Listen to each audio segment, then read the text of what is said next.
Haleluya, puji nama Bapa kita Tuhan Yesus Kristus. Dan selamat malam, Selasa malam hari ini tanggal 3 Desember 2024. Kita bersyukur kepada Bapa kita Tuhan Yesus yang begitu baik, yang senantiasa menjaga, melindungi, memelihara, memberkati kita. Bahkan suatu hari kelak kita ada di surga, keselamatan yang kekal bersama Yesus selama-lamanya. Oh, terima kasih banyak. Terima kasih Yesus, tak terbatas kasih-Mu Tuhan. Dan kita tidak bisa membalas cintanya Tuhan yang luar biasa. Tapi yang ini bisa kita kerjakan, kesetiaan ikut Yesus, komitmen kita bersama Yesus, sampai suatu hari kelak kita berjumpa dengan Bapa yang sangat kita cintai, Tuhan Yesus Kristus. Pada malam hari ini puji Tuhan, kita membaca 2 Korintus pasal 12. Atas izin dan rahmat Tuhan, kita sudah selesaikan dari pasal 1 sampai 11. Tinggal satu pasal lagi Bapak, karena 2 Korintus ada 13 pasal. Kita lakukan setia, kita mau sungguh-sungguh ikut Yesus. Tuhan mau supaya kita sungguh-sungguh, supaya jangan sampai kita ketinggalan di belakang, tapi melangkah bersama dengan Yesus, di mana kita menikmati nanti janji Tuhan yang kekal.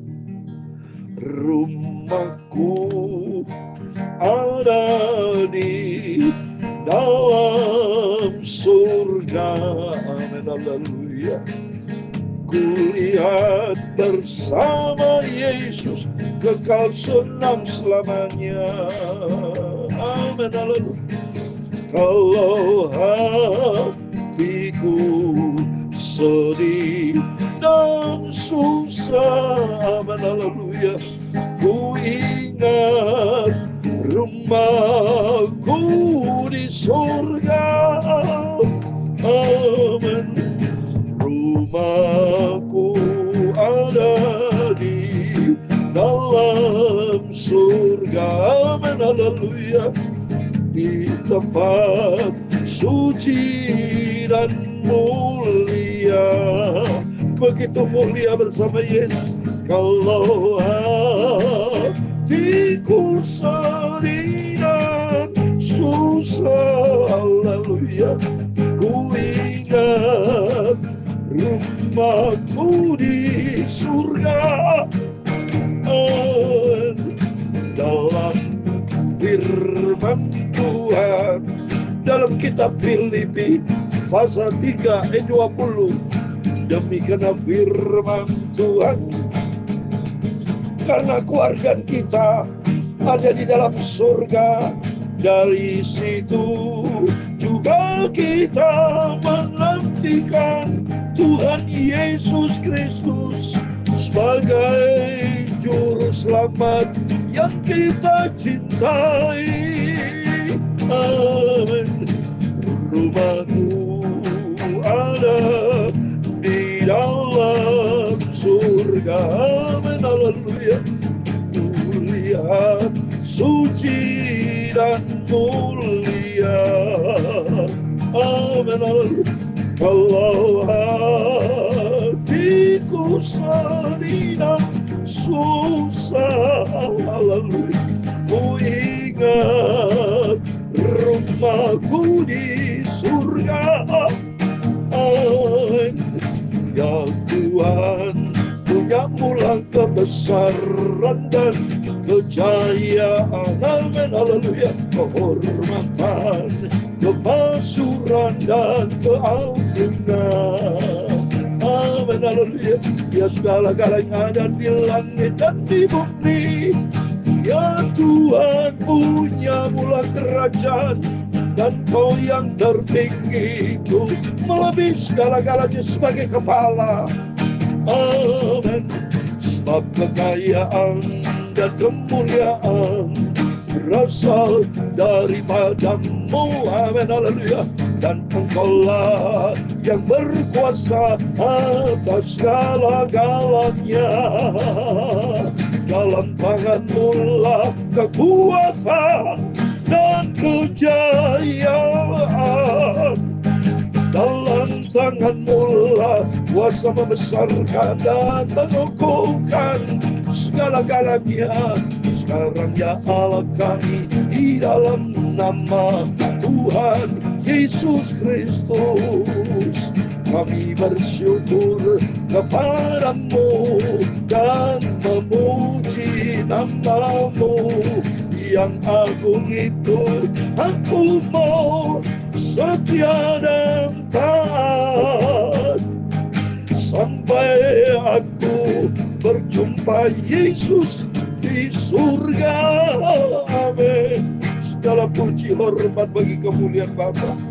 Sucikan mulutku, hatiku, pikiranku Bapa. Malam ini kami membaca firman Tuhan.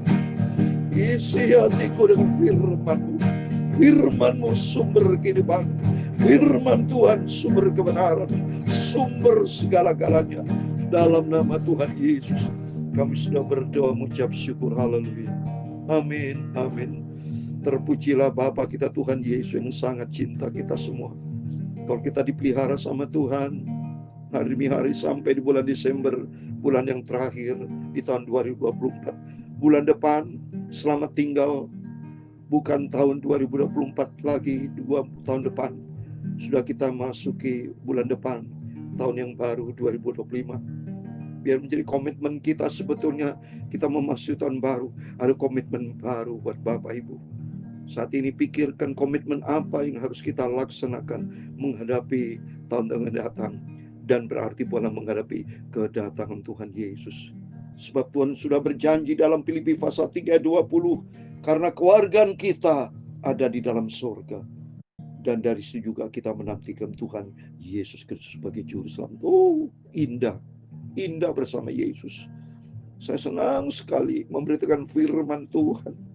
Melayani pekerjaan Tuhan, menjadi hamba Tuhan. Oh, luar biasa. Cintanya Yesus yang luar biasa. Cintanya Yesus amat heranlah. Haleluya. Oh, heranlah. Ya, sikialah. Oh, heranlah. Haleluya. Cintanya Yesus amat heranlah, heranlah buat saya. Amin. Haleluya. Cintanya Yesus amat heranlah. Oh, heranlah.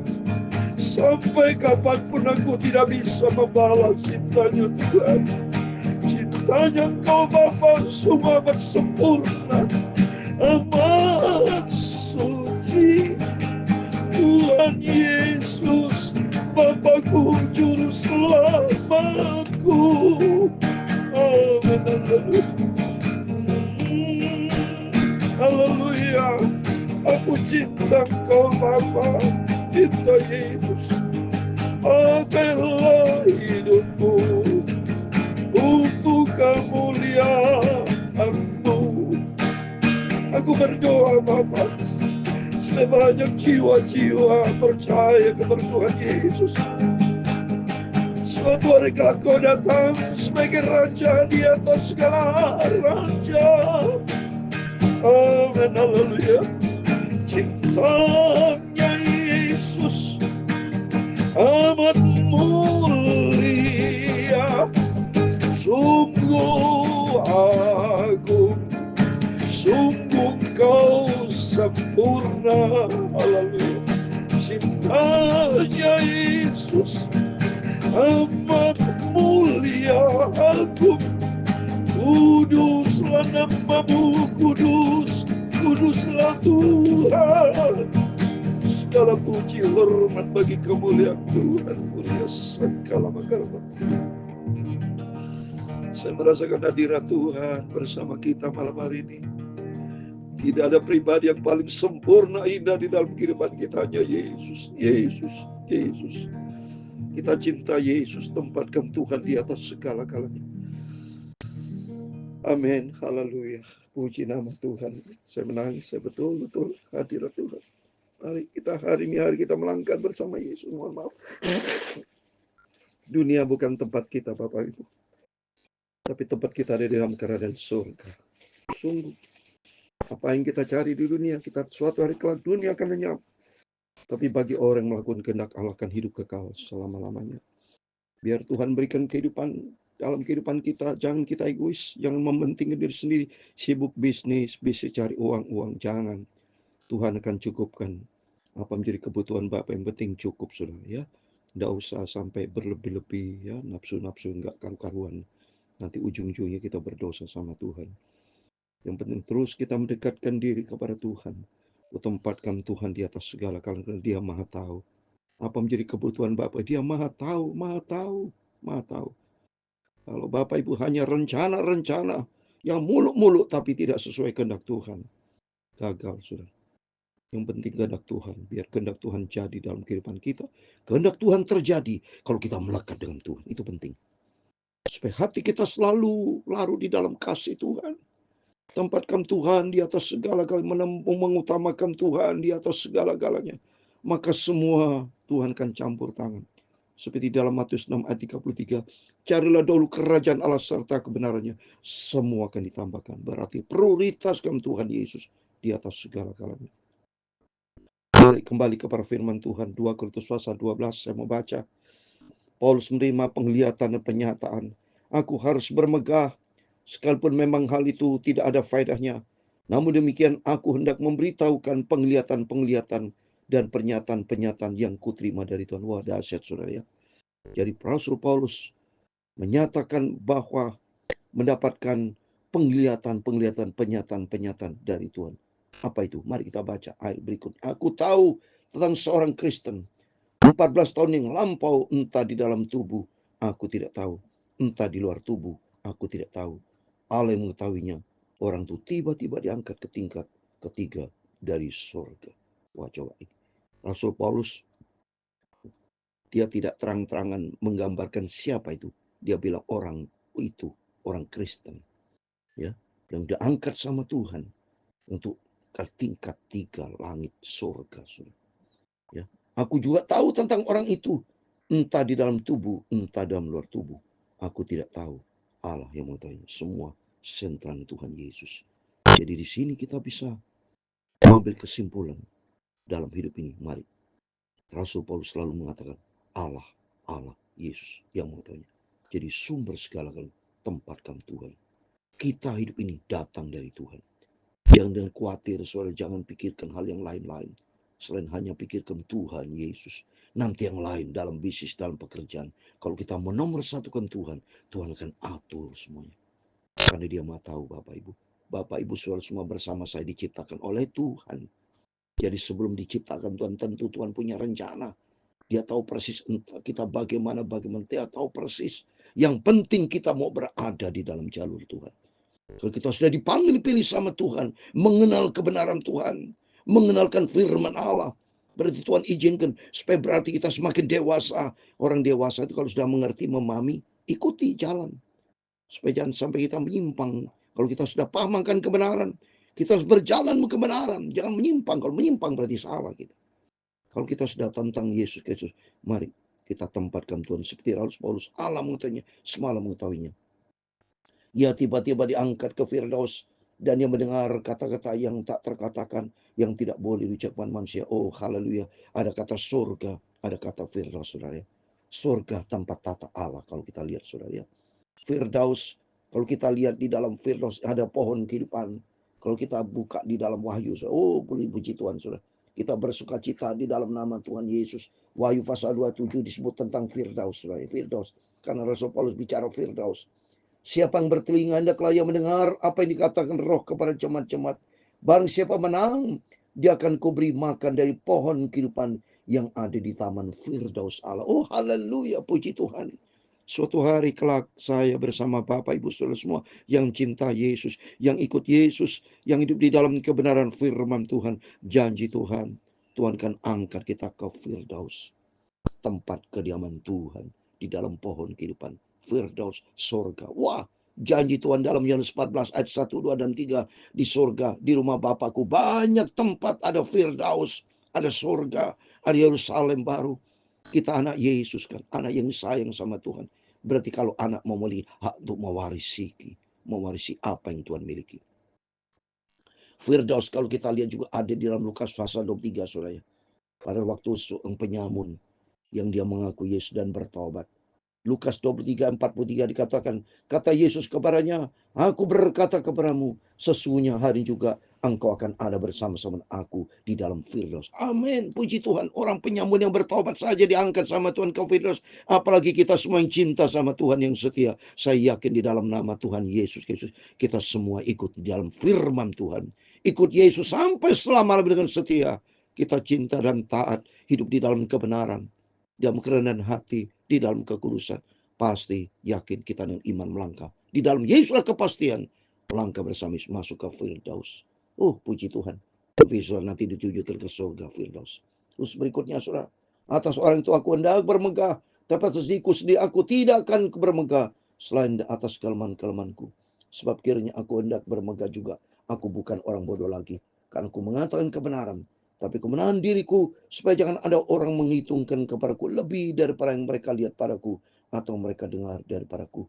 Dan supaya aku jangan meninggikan diri, karena penyataan-penyataan yang luar biasa itu, maka aku diberi suatu duri di dalam dagingku, yaitu seorang utusan iblis untuk menggocok aku, supaya aku jangan meninggikan diri. Jadi kalau kita lihat di ayat ke-7, dari ayat 1-7, memberikan kesimpulan.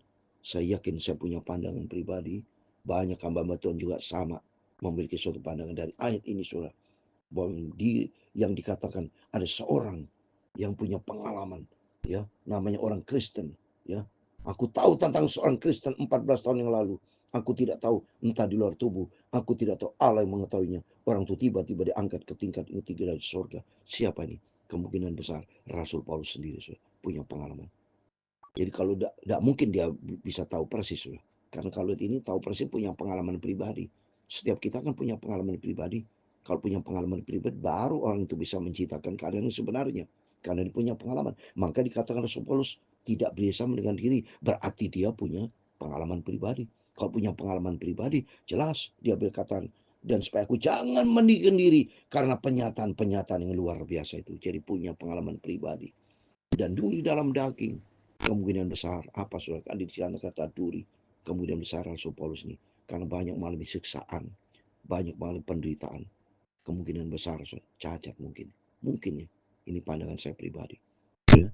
Jadi tentang dirinya sendiri, banyak dia bilang, seorang utusan iblis untuk menguji aku, supaya aku jangan meninggikan diri, supaya rendah hati Rasul Paulus. Ayat 8, tentang hal itu aku sudah 3 kali berseru kepada Tuhan, supaya utusan iblis itu undur dariku. Mungkin dia minta kesembuhan, mungkin kesengsaraan yang dialami. Kasihan saudara. Saya secara manusia nggak ada apa-apanya saya dibanding Rasul Paulus, penderitaan yang luar biasa. Dia cinta Yesus luar biasa. Memang Rasul Paulus dipilih sama Tuhan. Dalam kisah Rasul dikatakan, dia utusan bagiku, alat pilihan bagiku, dipakai Tuhan luar biasa. Dan menurut pandangan saya, satu-satunya Rasul yang paling banyak menurut kitab, ya, dari kitab Roma, Korintus 1 ke 2, terus ya kemungkinan besar juga Ibrani saudara, kemungkinan besar ya. Jadi banyak pandangan hamba Tuhan, ya, ada 13-14 kitab di Rasul Paulus. Petrus, Yohanes semua nggak sebanyak Rasul Paulus, punya pengalaman sampai dia beliau katakan, hidupku bukan aku lagi, tapi Kristus yang hidup di dalamku. Hidupku yang sekarang ini mati adalah keuntungan. Dahsyat. Ayat yang sangat menyentuh sekali. Ayat ke-9, tapi jawab Tuhan kepadaku, cukuplah kasih karuniaku bagimu, sebab justru dalam kelemahanku lah kuasaku menjadi sempurna. Sebab itu terlebih suka aku bermegah atas kelemahanku, supaya kuasa Kristus yang turun menangis. Coba, kuasa Kristus. Jadi demikian kita melihat firman Tuhan malam ini. Kuasa Kristus, kuasa Tuhan, Roh Kudus berkuasa di dalam kehidupan kita. Bukan kita yang tampil. Maka Rasul Paulus belajar untuk rendah hati, ada duri dalam daging. Supaya dia rendah hati, biar Kristus diagungkan, dipermuliakan. Ayat ke-10 yang terakhir. Karena aku senang dan rela di dalam kelemahan, di dalam siksaan, di dalam kesukaran, di dalam penganiayaan dan kesesakan. Oleh karena Kristus, sebab jika aku lemah, aku kuat karena di dalam Tuhan. Sumber kekuatan, sumber kehidupan, sumber segala galanya itu datang dari Tuhan Yesus Kristus. Maka di sini kita mendapat kekuatan baru melalui firman Tuhan, supaya Kristus yang diagungkan, dipermuliakan.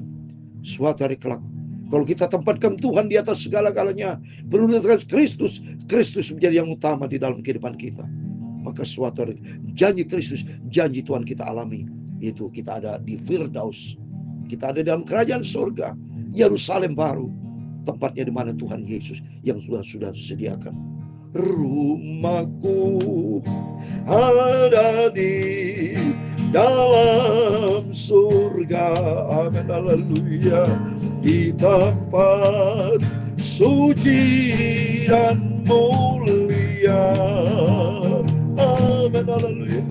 Kalau hatiku sedih dan susah, amin, haleluya, ku ingat rumahku di dalam surga bersama Tuhan Yesus. Tuhan memberkati engkau dan melindungi engkau. Tuhan menyinari engkau dengan wajah-Nya dan memberi engkau kasih karunia. Tuhan menghadapkan wajah-Nya kepadamu. Tuhan memberi engkau damai sejahtera. Bapa kami yang di surga, dikuduskan namamu, datanglah kerajaan-Mu, jadilah kehendak-Mu di bumi seperti di surga, amin. Berikanlah kami pada hari ini makanan kami yang secukupnya, dan ampunilah kami akan kesalahan kami, seperti kami juga mengampuni orang bersalah kepada kami. Dan jangan membawa kami ke dalam pencobaan, tetapi lepaskanlah kami daripada yang jahat. Karena Engkau-lah yang mempunyai kerajaan dan kuasa dan kemuliaan sampai selama-lamanya. Amin. Tuhan memberkati kita semua. Selamat malam. Sebelum berbaring tidur, berjaga dan berdoa melalui firman Tuhan pada malam ini, mari tempatkan Tuhan Yesus di atas segala-galanya. Kristus yang menjadi utama. Dan kalau Kristus yang utama, kita taat, kita cinta Yesus, kita mau hidup di dalam kebenaran firman Tuhan. Janji Tuhan, Tuhan akan tempatkan kita di dalam kerajaan surga. Kita masuk dalam Firdaus, Yerusalem baru. Di rumah Bapa banyak tempat, kita bersama Yesus kekal selama-lamanya. Amin. Tuhan memberkati kita semua. Immanuel. Amin. Haleluya. Puji Tuhan.